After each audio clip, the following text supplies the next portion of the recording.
Hello and welcome. This is Health and Wellbeing, and I am Lois Apasambu. In 1981, the world was thrown into panic as a new disease was discovered which had no cure: the HIV. The human immunodeficiency virus, popularly known as HIV, is an infection that attacks the body's immune system, specifically the white blood cells. Globally, an estimated 40 million people are said to be living with HIV, with Nigeria accounting for about 2 million people. Because the HIV inserts itself into the DNA of cells, it is a lifelong condition which currently has no drug that can eliminate it from the body. However, there are a number of interventions that have been developed and introduced to help people living with HIV live healthy lives. With the introduction of the antiretroviral medications, people living with HIV are placed on a lifelong medication which helps to suppress their viral load. And in recent times, more interventions are being developed to also help in the prevention of HIV. Some of such interventions are what is called the pre-exposure prophylaxis PrEP, and coupled with a campaign to get more people to get tested and know their HIV status. Even though these interventions have been developed, access to these interventions are not easy, and that is why this year's theme for the World AIDS Day is Equalize to End AIDS. Today on the program, we will be discussing these two interventions and how they can be a game changer for the fight against HIV worldwide. Here's a testimony of a young lady who shares her experience having difficulty accessing HIV care and how it affected her health during the COVID-19 lockdown period. I developed some of the symptoms, and I was advised to go to a general hospital back then in my state. So my mom, she has someone that worked in the clinic, in the facilities, actually a general hospital. So I went there. When I went there, they were saying, because I was coughing, so they were saying it's maybe symptoms of tuberculosis. So I've been doing Genospark tests, been producing my sputum for the test, and it's either it's come as negative or invalid result. So when I went to the center, they now said, since there is no any symptoms and I'm still coughing and I'm finding it difficult to breathe or walk, so they now advised me to do HIV test. So I now did the HIV test and it came out positive. It was something else for me. Then, so the person that tested me actually know my mom. So she now asked me whether I want any member of my family to know. So I said, yes, I want my mom to know. So she called my mom to the facility and she told my mom. So one thing about telling my mom is because I need somebody to support me. And thank God I was able to get my mom who supported me. So the healthcare worker, maybe it's because she knows me. So it was easy for me to get tested. And she even advised me to go to a private facility to start taking my medication there because of the stigma around the facility where I got tested. It's not a secured place, it's not a safe place for people to get their medication. And most of the times, a lot of people go there to get their medication. So if they see you going to that direction, they know definitely you're going to get your ARV. So she advised me to go to another private facility, which there is confidentiality in order to access my medication and HIV services. It was not easy, but I was able to overcome it with the support of my family members. Stigma and discrimination hinder young people from accessing these services. I remember during COVID-19 in 2020, a lot of people have to go back to their houses or have to stay in their houses. And most of those young people are not staying, are not living there. Maybe they went back. For my story, I have to go back to my parents' house, and accessing medication is very difficult. The clinic I normally go to access medication, they don't have my regimens, they don't have the type of ARVs I use. So I have to, I have to stop taking my medication for quite period of time, and it affects my immune system.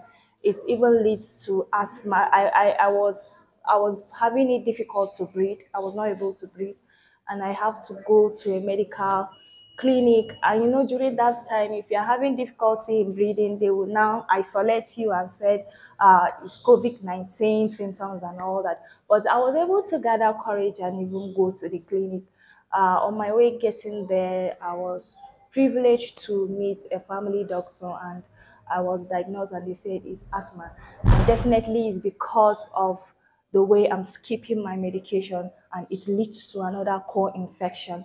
So that's to tell you what stock out or not accessing medication can lead to core infections. It can lead to so many core infections. We have tuberculosis. Tuberculosis is one of the biggest core infection when it comes to HIV. When you're not adhering to your medication, you get so many core infections. Love young people who are living with this virus. You can never tell how they got the virus. So all you need to do is to love them. Stop stigmatizing them, because it will make them not to access their medication.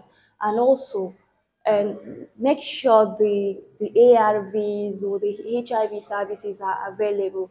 The viral loads test, the CD4 count, and any other test is available for these young people in order to assess. It's very good when it comes to adherence, or adhering to their treatment, and also living a healthy life. And also, government should come in when it comes to age of consent. The policy, they should at least lower the age of consent for access to sexual reproductive health and also HIV services. It gives them that courage to go into the health facility and access their medication without any judgmental attitude or any discrimination.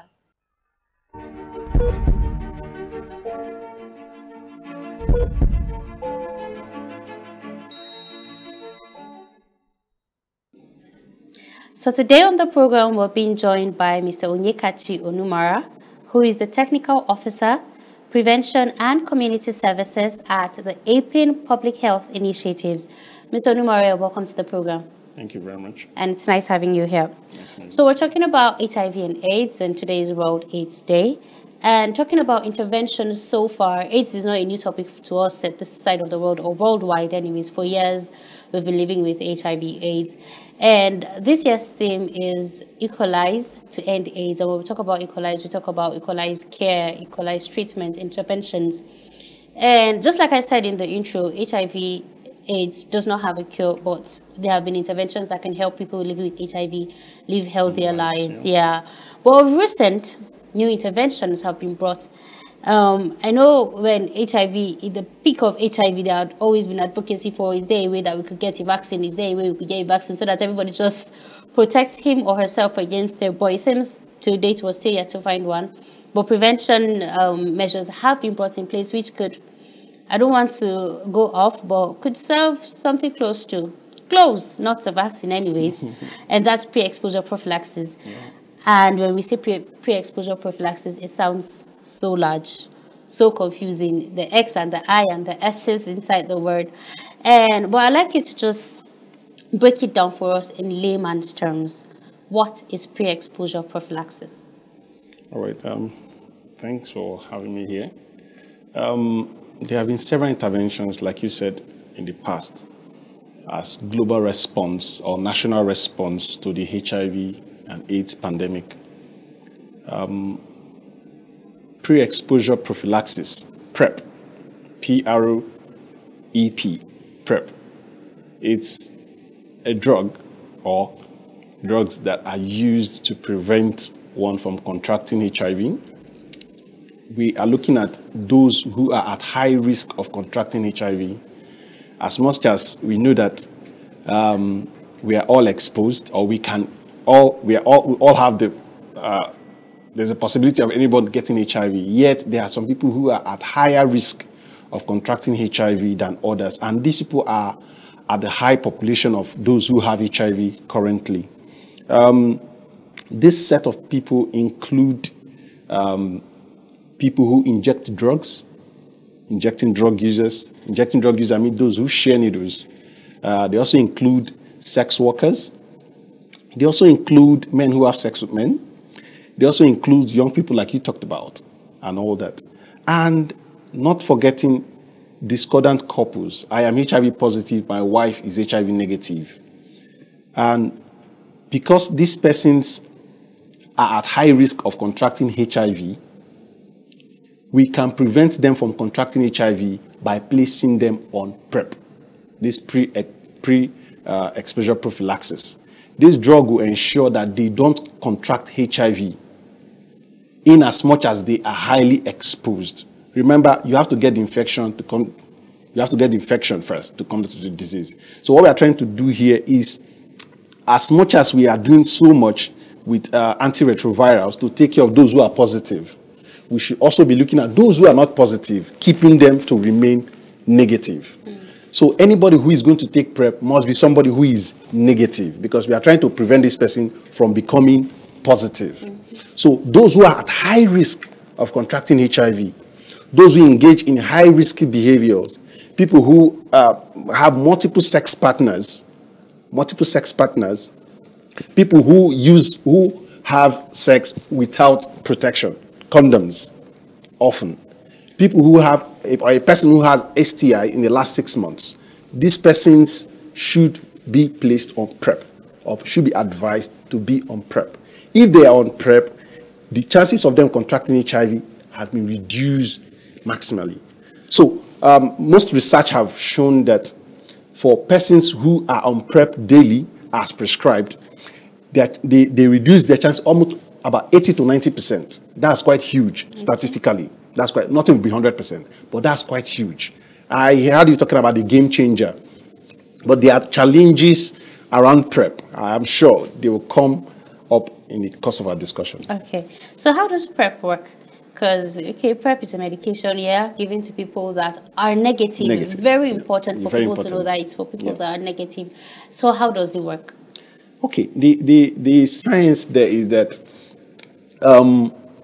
the HIV virus needs to replicate. It multiplies quickly. It multiplies quickly in the person's system if you contract it. But if I have this drug already in my system, it blocks the HIV itself from planting itself on the cells. You talked about the white blood cells and all that. So, but I have to be consistent on this drug. So if I'm on PrEP, I have to be taking PrEP daily. Okay. I have to be taking PrEP daily. Is as long as the risk, I'm at high risk. Okay. Because I was going to ask, Yes. is it going to be like for someone that has HIV, it's lifelong? So when you say daily, for someone that is negative, would it also be daily, lifelong for the person? Like I said, as long as the risk remains. If I'm an injecting drug user who shares needles, and I have stopped injecting, there's no need for me to continue using PrEP, because the risk of me contracting HIV is no longer there. If I'm somebody who I don't use condoms when I have intercourse, and that is my risk factor, if that risk factor is removed, there's no need of me continuing PrEP. But as long as the risk remains, as long as I am a sex worker and I keep having unprotected sex or multiple sex partners, the risk is there. I should continue on PrEP. But once the risk is removed, I can stop taking PrEP. Okay. It's because it's reason why I ask, because it's a concern for people. Like, how do I constantly keep staying on medication? You know, most especially like that would be like one of the downsides of it. And this will now lead me to ask: every medication has its side effects. What are the side effects of pre-exposure prophylaxis? Okay. Like you said, every drug has a side effect. But the beautiful thing about side effect, or quote unquote good side effect, is whatever is going to prevent, whatever it is preventing, will not be compared to what I will be experiencing when I take these drugs. Side effects range from headache to nausea to diarrhea, fatigue, and all that. Different people experience different side effects. Some might even experience combination. But what we always advise people is when your side effects are severe, you should reach out to your healthcare provider.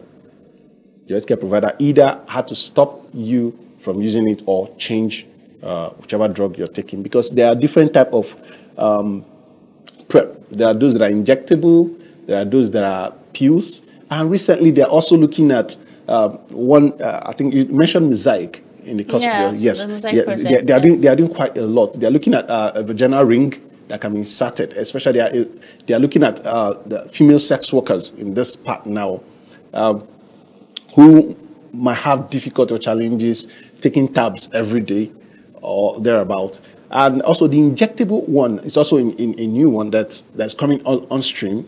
They inject, I think, twice a year. Okay. Yes, between 3 or 6 months, thereabouts. I hope I'm correct. So you don't have to take the tabs every day. I think they'll be piloting that in Nigeria quite soon. Okay. Quite soon. But currently, what we have are the pills in Nigeria currently. Okay. Yes. So there's something I wanted to actually get very clear. You know, we talk about a virus is preventive, and then we also have pre-exposure prophylaxis, it's preventive. What's the difference between, did I say virus? Vaccine, I mean, okay. Sorry. Vaccine is preventive, and the pre-exposure prophylaxis is also preventive. So what's the difference? Like, what's the difference? Why not just call it a vaccine? Or why is it not called a vaccine, you know? And now we're even getting injectables that you take like twice a year.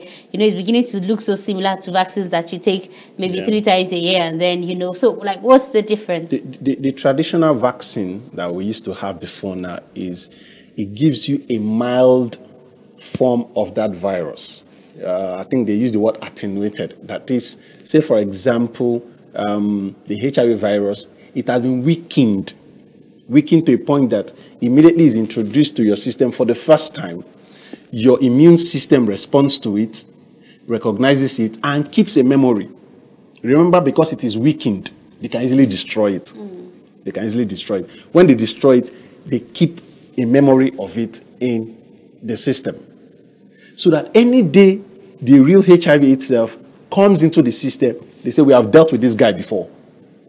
They immediately summon up soldiers and they can easily kill it. That's what the vaccine does. Vaccination does. So for somebody who takes the vaccine, you have mild response. It could be light fever and thereabout. These are your immune system fighting that attenuated virus, which is the vaccine now. So the memory is kept that in the future, when this virus itself attacks the body can quickly provide response. It doesn't have to start learning, what kind of virus is this? How do I attack it? It already knows this virus because it has a memory kept somewhere. That's how our immune system works. But that's not the same thing with PrEP. It's not the same thing with PrEP. In PrEP, the virus is not there at all. All right? Rather, it prepares itself and protects itself and stops the virus from replicating whenever it comes, whenever all that. All right? So it gives you that protection. It's different from, there are similarities, but it's different. Okay. So what we have now is not a vaccine. It's not a vaccine. A medication. It's prophylaxis. It's like those of us who are taking drugs for malaria when we don't even have malaria, or those who are taking, it's prophylaxis, preventive. All right? So for vaccine, why we don't have HIV vaccine currently is because of how it quickly replicates and how it quickly mutates. Because the immune system has to understand the shape and form of the virus for it to know how to attack it. But when you're attacking something that looks like this, and in the next 2 minutes it's looking like this, it means for each attack let's say, for example, you're attacking a terrorist, and terrorists, you kill them with guns. You kill them with guns. Now you come with gun today and find out that they have developed bulletproof. So it has been difficult over the years providing or getting a vaccine for HIV. But a lot has gone into the HIV system. One thing I want to point out here is that the, the antiretroviral drugs, for those who take them consistently, they achieve what we call viral suppression. Viral suppression means at this level of the HIV virus in my system, I cannot infect another person, even if I have unprotected sex with the person. So what we are doing currently is to ensure that those who are positive are linked into the system, the treatment system, so that they can achieve viral suppression. If I have achieved viral suppression, I cannot infect another person. So we can't say I am negative because the virus is still in the system, but as it is in the system, it is so low that it cannot affect another person, even if I have unprotected sexual intercourse. So we cannot call it a cure, but it's doing wonders. Of course, because just like I said, it's a game changer. Yeah. And we're talking about World AIDS Day, and one of the things we're talking about is equalizing treatment, equalizing care, so that we're able to end AIDS. How accessible is PrEP? Is this something that you can get over the counter? Do you have to go through a lot of procedure? Because these are part of the things that actually affect being able to equalize for everybody to be able to access such treatment and such care to be able to end AIDS. Yeah, I want to say this. I don't know what I'll be bragging, but one of the most successful things we've done globally is the fight against HIV. In fact, the successes we recorded in fighting COVID were the lessons we learned managing HIV over the years, including the vaccine, the mRNA vaccine you have for COVID today. They are born out of research and experience and lessons we've learned dealing with HIV in the past. So let me come back to your question. Are they accessible? The drugs are there in government-owned facilities that are providing HIV services.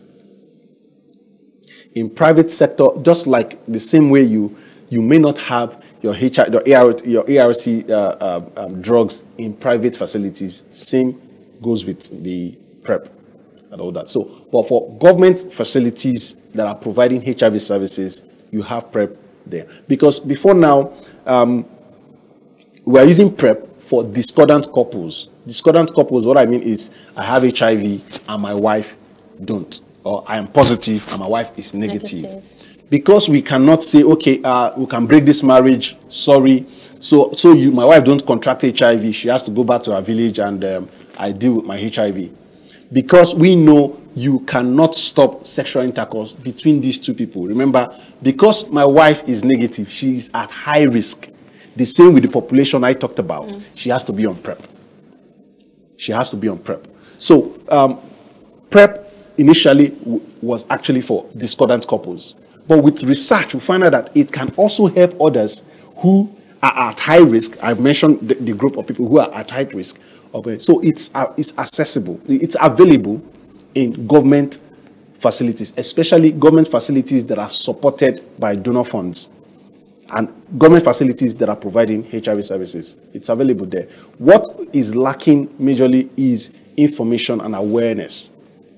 Until 2021, 2022, PrEP was strictly for discordant couples. I'm sure NACA and the rest of the agencies are opening up to PrEP being used by these other populations I have talked about. So what we need is to create the awareness that if you know you are HIV negative and you've had an STI or STD in the last 6 months, there is need for you to be placed on PrEP. There is need to be placed on PrEP because you are still having sexual intercourse. If you don't often use condoms and you engage in sexual intercourse, there is need for you to be placed on PrEP. If you have multiple sex partners and you are negative, there is need for you to be on PrEP. And also the gay community I mentioned also in line with people who engage in anal sex. It's also important that they are placed on PrEP. So there's one thing that is a cause for concern. And so many times when I hear people speak about this, or even speak about this, just randomly ask somebody, do you know about pre-exposure prophylaxis? Or maybe even start something like, how would you feel if you had something, a medication that would help prevent you from having HIV? And they're like, oh, it's good, I'd like to have that. But when you tell them more about pre-exposure prophylaxis, most especially from the older generation, one of the things you get as concerns is, isn't this something that is going to encourage young people to go into promiscuous, you know, and it becomes a cause for concern. Yeah. I'd like you to talk more on that. Okay. Beside PrEP, there's also what we call PEP, post-exposure prophylaxis. Yes. I'm sure a whole lot of healthcare workers have taken this one time or the other. They have similar side effects with PrEP also. Anybody who has taken PrEP and continues taking PrEP, you can ask that person, and one thing they will share with you is that the side effects will not let you abuse it. Because some people, the side effects could be quite heavy, but with time, it normalizes, just like PrEP. I've taken PrEP before because sometimes I pricked myself while testing a client, and that person was positive. So there was need for me to take post-exposure, not pre-exposure. So this is before, after you've been exposed to it. I have been exposed.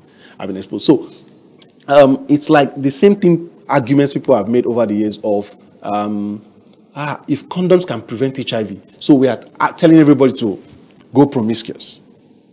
It's the same argument we've argued over the years. Don't bring sex education in schools. If you teach sex education in schools, we will spoil our children. It is the same line of argument. But research will keep nullifying this line of thought over and over and over again. So what we keep telling people is this: there is need for us to be informed. Availability and accessibility is also important. Innovation that is coming into it is going to help a whole lot, especially the ring type I talked about, and also the injectable, because right now what we have is mainly the pills, and it's difficult, it's challenging to stay on pills consistently, especially when the risk is still there. I was placed on PrEP for 28 days. It was a challenge, but because I was afraid of getting HIV, I stayed on it religiously. Some people won't. Even some people take PrEP for the first time and they stop. They'll tell you the kind of reaction they had. They had bad dreams. They had nightmares. They had headache. Yes. So just like I said before, whatever the side effect is, you cannot compare it to coming down with HIV itself. Okay, so now let us talk about HIV self-testing. All right. I call it self-testing very deliberate because we've known of HIV testing and all of that. As much as HIV testing has been spoken about, has been advocated for, you'll be amazed at the number of people that do not know their HIV status. There are a number of people that do not know their HIV status. Just a random sample on the road, like, do you know HIV status? Somebody can tell you, hey, I'm negative. Ask the person when last he took his test, and he could tell you almost 3 years ago. And that 3 years, maybe he was in the office, and then one organization just came to, okay, let me just go and check. It wasn't something that they consciously decided to do, you know. Most people assume their HIV status. Once negative, forever negative. Once negative. See, 3 years ago, I had a test, I was negative, I am not negative, you know. So people are just assume that, and moreover, I'm not feeling sick, I'm not feeling anything in my body. So no, there is no how I would be HIV positive. But I'd like us to talk about why is it important that people test themselves and know their HIV status. Yeah, you made mention of the theme for this World AIDS Day. If we are sincere to ourselves, the only way we can find out the number of people who have HIV is through tests. You will not know until you are tested. Because some people, especially the young population that we have, you can live with HIV for up to a year. For a healthy person, a healthy person who eats right, exercise right, and all that, you might have HIV and you might be having mild symptoms, things that we usually call malaria. Or stress. Yes, stress. It's the stress, it's change of weather, it's change of water, you know, a whole lot of tags. But this person might be having HIV. Another way that we have done very well is the PMTCT, prevention of mother-to-child transmission. Yeah. For a woman who comes into the antenatal In fact, almost every antenatal visit, they insist on them testing for HIV. And this woman might look very healthy, but you'll be surprised. Through this means, we've gotten a whole lot of people to know their HIV status. So you will see that the male folk are disadvantaged. We have very poor health-seeking behavior as men. Before a man goes to hospital, my mom said he must be close to the mortuary. That's my mom's style. That is not your mom. He must be close to the mortuary. True, very true. A lot of he must have tried paracetamol. It didn't work. Then he tried treating malaria. It didn't work. Maybe even try going to one prayer house or the other. It didn't work. Then let me just go hospital. Yeah, it's so very true. Poor health-seeking behavior is worst in men. We have them with other people, other gender too, but it's worst in men. So one thing we keep doing and keep saying is that it's important that I test myself, especially if I'm sexually active. If I'm sexually active. You see some, we did HIV tests in a particular community, and I was counseling a guy and his girlfriend. I counseled them individually. So for the guy, while counseling him, he said he had other sex partners. I said, your girlfriend, the one you came with now, is she aware? He said she's not aware. Different counseling now. For when the lady came, when we counseled her, the same question. She also said she has other boyfriends. Does your current boyfriend know about them? No. So what it means is that whatever souvenir, let me use the word now, whatever souvenir you get from other boyfriends, you are also likely going to share. The same thing happens with men. Most cases of HIV we've seen in women, especially married women, are from their husbands. I didn't say all, most of them. So what it means is that whatever information you get shouldn't be to yourself alone. You should share this information across. We keep asking people, it's important you go get tested. You go get tested at least once a year, whether you're sick or not. But we want to applaud the health system we have in Nigeria. You will not step foot in a hospital and they will not add HIV test for you. They are doing surgery, they must add HIV test for you. They are treating you for malaria, they also recommend HIV test. Through this means, we've gotten those who will normally not even normally test for HIV. Yes. For students who are going to law school, they also test for HIV.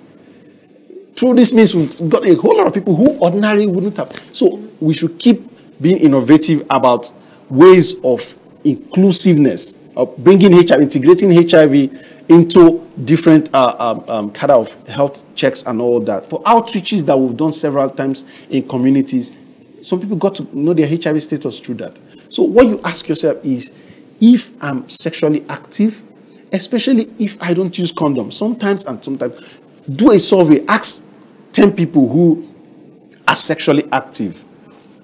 Out of 10 times you've had sex, how many times do you use condoms? Some will tell you 1, some will tell you 2, some will tell you 8, some will tell you 9. But the question is, how many times do you need to have unprotected sex for it to come down with the HIV? Yeah. The answer is just 1 unlucky time. That's just the answer. So if you use condoms 9.5 times and there's 1.5 times that you didn't use condom, it might just be that unlucky time. So it's good that once in a year, I'm just saying at extreme, once in a year, that you are nothing is wrong with you, just run an HIV test. It's quite cheap. You can go to a private lab to run them. It's accessible everywhere. Then with the self-test, which you are talking about now. I just wanted to establish this. With the self-test you are talking about now, is that you can now test yourself in your house, by yourself, with simple instructions that are provided, either on the leaflet, even some providers even have barcode that once you snap the barcode, it shows you the video on how to run the self-test by yourself. But one of the beautiful things we are also doing in self-testing is linkage.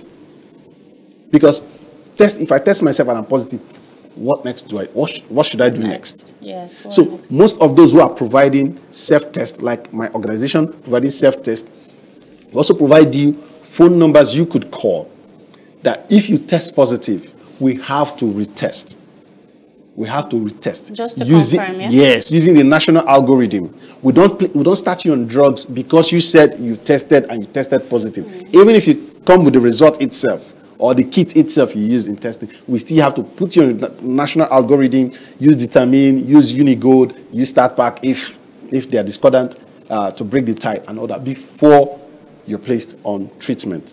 So it's important that we get tested and also take advantage of the availability of self-test, because a lot of people tell you that the hospital is crowded.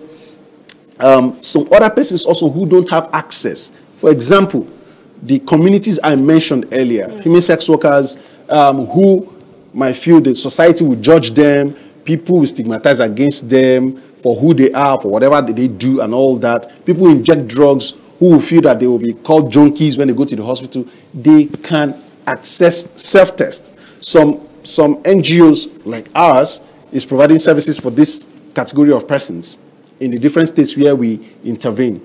So with that, you can run the test by yourself, and if you're positive, you can call that number and be directed to a place where you can be retested and placed on treatment if positive, because there's also a possibility that you did not understand the kit very well while testing yourself. So there's a whole lot of what do you call it, pre-counseling that goes to even before giving you the kit, especially for those who may not read and write. May not read and write. So we provide them pre-counseling for the programs where we are implementing currently. We provide them pre-counseling. See, this is how you test yourself. Ensure that you've not eaten anything or you've brushed your teeth about 2 hours or thereabout before using the kit. And this is how you put it. I just thought I should. Okay, no, it's good because we'll just continue from there. Right. But what I want us to talk about now is normally we just knew about the test that would use your blood.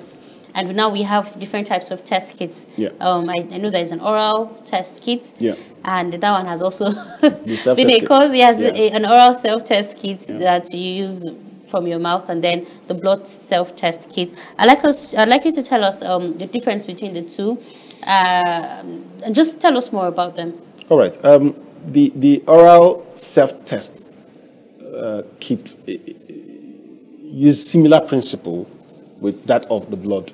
What they are looking for is antibodies, HIV antibodies, now no longer in the blood, but in the oral secretions. Oral secretions.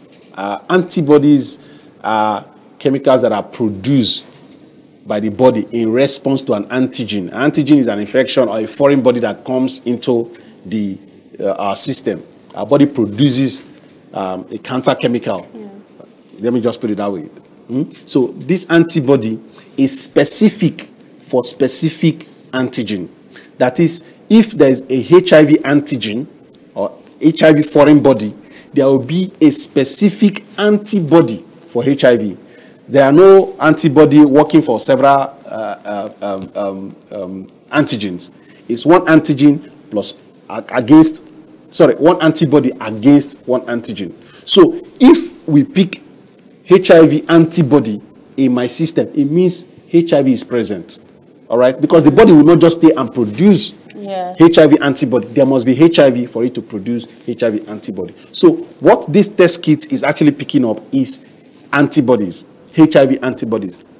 So research have shown us that when somebody, for those who are positive at some point, they can produce enough antibodies that we can even detect them in oral secretions. Just is it the saliva? Or because there is this argument oral about secretions. We prefer you running them through your gums. Through your gums. Okay. Yes, through your gums. So some people say they use saliva, but whatever you're using, they're all oral secretions. So it's important that when you're using the self-test, you watch the video, because I've seen several of these kits come with videos that you can easily watch. If you don't have access to such videos, for those who are providing the pre-counseling I talked about, they also show you this is how you do it. This is how you do. You don't pour your spit. You don't pour your spitting on it. Because I really wanted us to dwell on that spit thing, because that there is this argument of you can't get HIV by kissing, like through saliva, and then if we're going to do a test and then we're getting like I said, what the kit picks is not HIV. It's picking the antibody produced by the body because the body had detected HIV. Okay. The same thing happens in the blood. So why we cannot also contract HIV through kissing is that because if at all the person has become positive that we have HIV found in the saliva of the person is minimal. It's so how I don't know the least form I'll say. A researcher said you have to have at least a cup full of sputum for you to be able to give somebody HIV through kissing. So I don't know what two people will be doing that one person will give you a cup full of, I don't want for you to think about it. So what we're saying in essence is that the main route of contracting HIV still remains unprotected sexual intercourse with an infected person. That's not the only route, but this is still the major route of contracting HIV. Okay. And kissing is not one of them. So how effective would we say is especially oral self-test kits? How effective is the result, if I get the result? Basically, because you said you still have to come for another test, So how effective is this test? It's effective. It's effective. The results are reliable.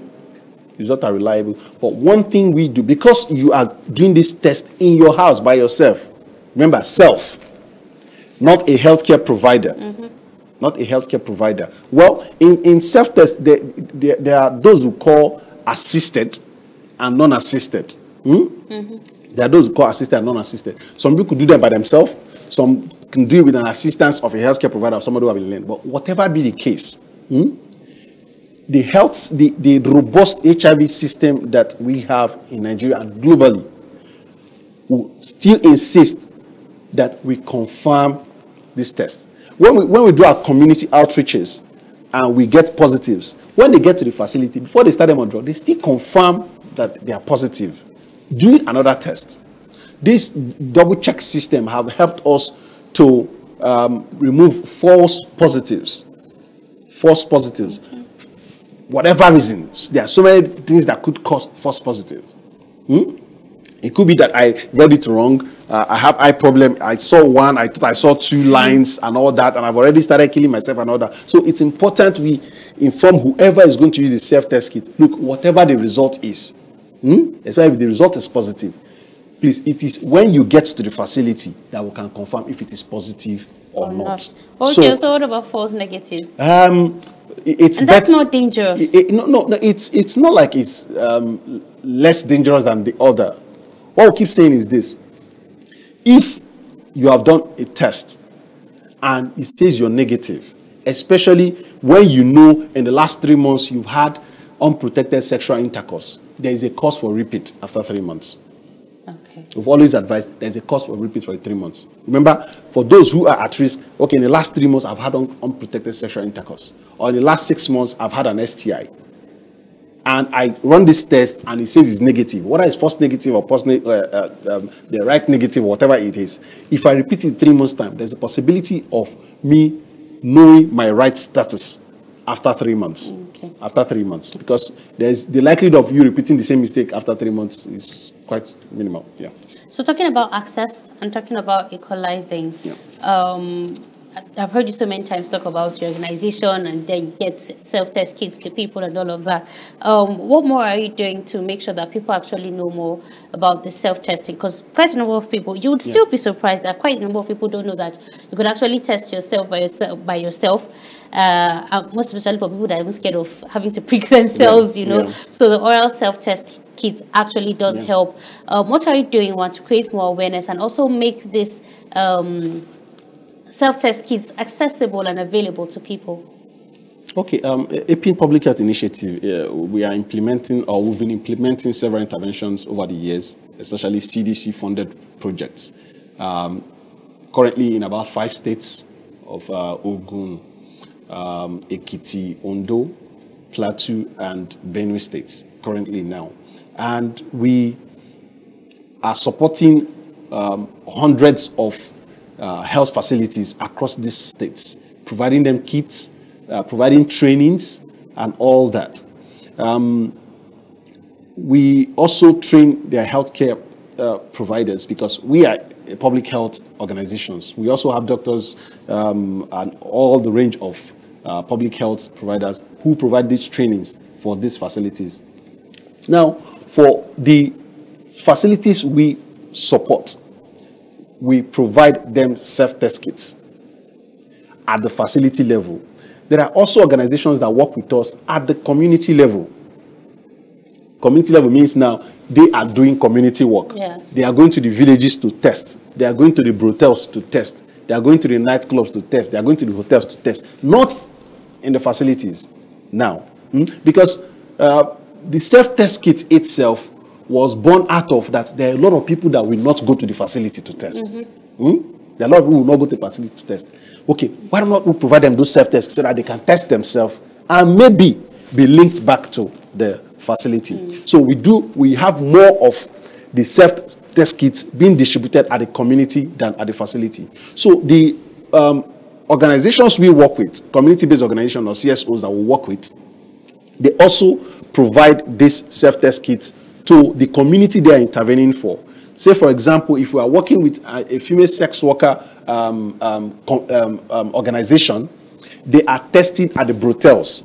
They provide these self-test kits to female sex workers who use these test kits, and if they are positive, they call them, all right, and they refer them to the facility, because at the end of the day, we cannot do treatment at the community. We still link them up to the health facilities at the end of the day. But in those health facilities, we have provided a whole lot of training for people, because you talked about stigma and discrimination. For those facilities, we have trained healthcare workers across board to ensure that we would minimize stigmatization as much as possible. So we still link them back to the community. So for APIN, we are doing so much in that regards across board, both at the community and at the facility, providing these test kits, monitoring, and also linking those who are positive to the facility, because it doesn't end at me running the test in my house and I'm positive. What next? So for those who are linked and they are retested and they are positive, they are also linked to the ART services. And we also provide them support to ensure that they continue on their ART until they achieve the viral suppression that we talked about. Yeah. Thank you very much for taking our time to be here with us on the program. But before we wrap it up, I'd just like you to give a word of advice to our audience out there. All right. So my message is this, that we can have a generation free of HIV and AIDS if we start by testing. If we start by knowing our HIV status today. We are looking at what 8th day, and it's important that you yourself, you know your HIV status. Go and get tested. And for those who are positive, we also encourage them to stay on treatment so that they can achieve viral suppression. At the end of the day, we could have a generation free of HIV and AIDS. We will keep providing the services in our facilities across the states that I've talked about. So I want to tell everybody today, please go out there, go get tested. At least if you've not tested before in a long while, you're being HIV negative last 3 years does not mean you'll be HIV negative for life. As long as you find yourself in those risky behaviors, unprotected sexual intercourse, sharing sharp needles, or having sex with somebody who, that portends danger, there is need for you to go back and get tested. So please, go get tested today. I'll just leave it at that. Thank you very much. Thank you very much. I sincerely appreciate your presence on the program. Thank you. Thank you so much. And that's the size of the program today. Keep it a date with us, same time next week. Please remember to test yourself and know your HIV status, and say no to stigmatization of any sort against people living with HIV. Keep it a date with us, same time next week. I am Lois Apasambo. Do stay safe.